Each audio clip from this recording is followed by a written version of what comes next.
जाओ तुम मुझे छोड़ कर, यूं न जाओ तुम मुझे छोड़ कर। पूछो क्या गुजरती है दिल पे मेरे, पूछो क्या गुजरती है दिल पे मेरे। क्या वो मुझसे प्यार नहीं करती? ईश्वर, ऐसी बात नहीं है। असीमा का उद्देश्य तो तुम जानते ही हो। अब तुम अपना जीवन अपने ढंग से निर्धारित करो। तुम सोच लो कि तुम्हारी जिंदगी में असीमा आई ही नहीं और तुम हमेशा के लिए असीमा से दूर चले जाओ। इसी में तुम्हारी भलाई है। मंजुला की शादी हुए 15 दिन बीत गए, फिर ईश्वर जी क्यों नहीं आए? कहीं ऐसा तो नहीं कि वो मुझसे नाराज होकर नहीं आ रहे हैं? ईश्वर जी, मैं आपके प्रेम निवेदन को कैसे स्वीकार करती? मैं नहीं चाहती हूँ कि जो मेरे साथ हुआ वो मेरी बेटी गुड़िया के साथ भी हो। मैंने बाबूजी के सामने शपथ ली थी कि मैं गुड़िया को एक कामयाब इंसान बनाऊंगी। मेरा उद्देश्य अब तक पूरा नहीं हुआ। मैं क्या करूं ईश्वर जी? एक तरफ संसार और एक तरफ आपका प्यार। मैं कैसे कहूं कि मैं आपको बहुत प्यार करती हूं?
सिस्टर, डॉक्टर साहब ओटी से आ गए? हाँ, आ गए। Thank you.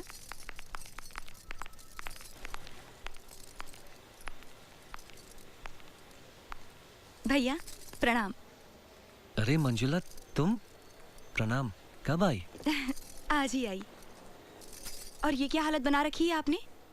तबीयत ठीक नहीं है क्या? नहीं, मैं बिल्कुल ठीक हूँ। भैया, मैं आपको बचपन से जानती हूँ। कुछ तो बात है। नहीं नहीं, ऐसी कोई बात नहीं। मैं यहाँ सिर्फ 2 दिन के लिए आई हूँ। क्या मतलब? भैया, आपको तो मालूम है कि विकास बॉम्बे के हिंदुजा हॉस्पिटल में डॉक्टर हैं और वो चाहते हैं कि मैं बम्बई में ही प्रैक्टिस करूँ। ये तो अच्छी बात है। Very good. वैसे मैं भी कल यहाँ से जा रहा हूँ। भैया, मैं समझी नहीं। हाँ, मेरा कटक ट्रांसफर हो गया है। कल सवेरे मैं यहाँ से जा रहा हूँ। क्या बात कर रहे हैं आप? आपने यहाँ से ट्रांसफर करवा लिया है?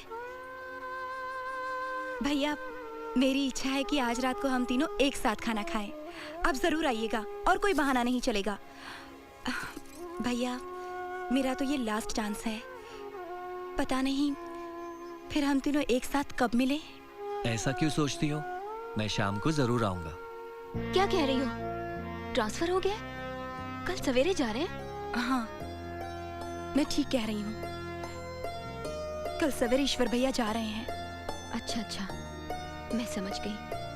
उन्होंने ट्रांसफर करवा लिया। हेलो। हेलो। हाँ कुसुम, बोलो। मैडम, एक इमरजेंसी केस है, जल्दी आइए। अच्छा ठीक है, मैं अभी आती हूँ। असीमा, मुझे फौरन जाना होगा। मैं बस यूं गई और यूं आई, ठीक है? और हाँ, अगर ईश्वर भैया आए तो तुम उन्हें बिठाना, ठीक है?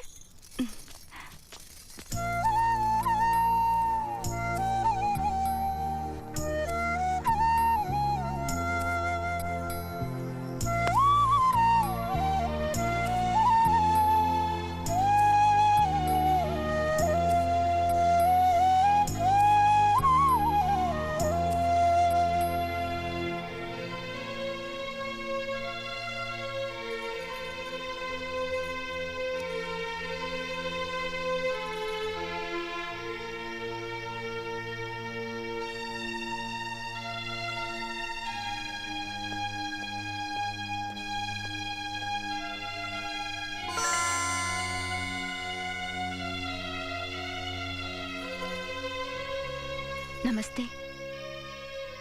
नमस्ते। आइए, बैठिए।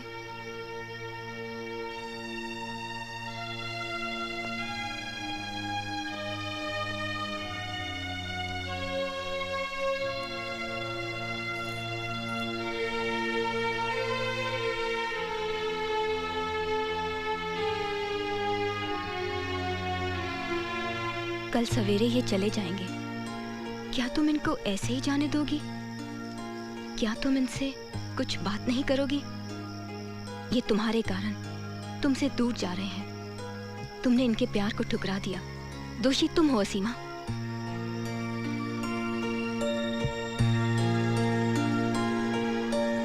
मंजुला से पता चला कि आपका ट्रांसफर हो गया है। कहीं ऐसा तो नहीं कि आपने मेरी वजह से ट्रांसफर करवाया है? आपने मेरी बात का जवाब नहीं दिया।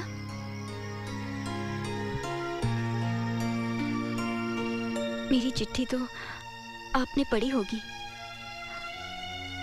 मेरी मजबूरी तो आपको मालूम हो गई होगी। इसके बाद भी आप मुझसे नाराज हैं?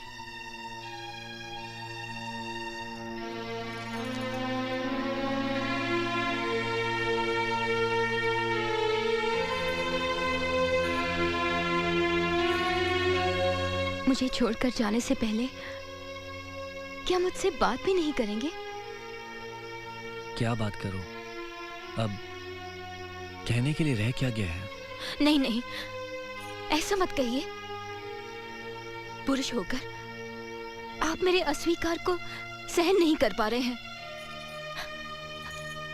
मेरी तरफ देखिए, मेरे बारे में सोचिए। मैं एक परित्यक्ता हूं। इस पीड़ा की अग्नि में न जाने कब से जल रही हूं। लेकिन जब से आप मेरे जीवन में आए हैं, मेरे जीवन में परिवर्तन आ गया है। आप क्या सोचते हैं? आपको वो चिट्ठी लिखकर मैं चैन से जी रही हूं। आज मैं आपको अपनी सच्चाई बताती हूं। मैं सिर्फ और सिर्फ आपसे प्यार करती हूँ। ये तो मेरा सौभाग्य है कि आप मुझसे प्यार करती हैं। इतनी सी बात सुनने के लिए न जाने कितने दिन रात बेचैनी से इंतजार करता रहा। ये मैं आपको कैसे बताऊं कि मैं आपसे कितना प्यार करता हूं? आप मुझे इतना प्यार करते हैं तो क्या इसी प्यार की शक्ति से आप मुझे मुक्त नहीं कर सकते? गुड़िया के लिए जो साधना कर रही हूँ उसे मैं पूरा करना चाहती हूँ। इस उद्देश्य में आप मेरा सहयोग करें, यही आपसे मेरा अनुरोध है। ठीक है असीमा जी, आपकी साधना में मैं कभी बाधा नहीं डालूंगा।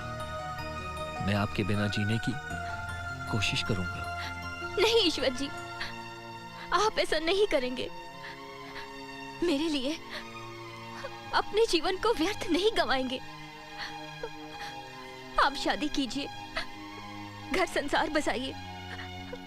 इसी में मुझे खुशी और शांति मिलेगी। बहुत अच्छा कहा आपने। क्षमा कीजिए, मैं इतना स्वार्थी नहीं हूं। आप अपनी जिंदगी की पीड़ा से रोती रहेंगी और मैं घर संसार बसाकर हंसता रहूंगा। मैं इतना स्वार्थी नहीं हूं। असीमा जी, आप मुझसे प्यार करती हैं और मैं आपसे। इस सत्य को हम सारा जीवन सम्मान देंगे।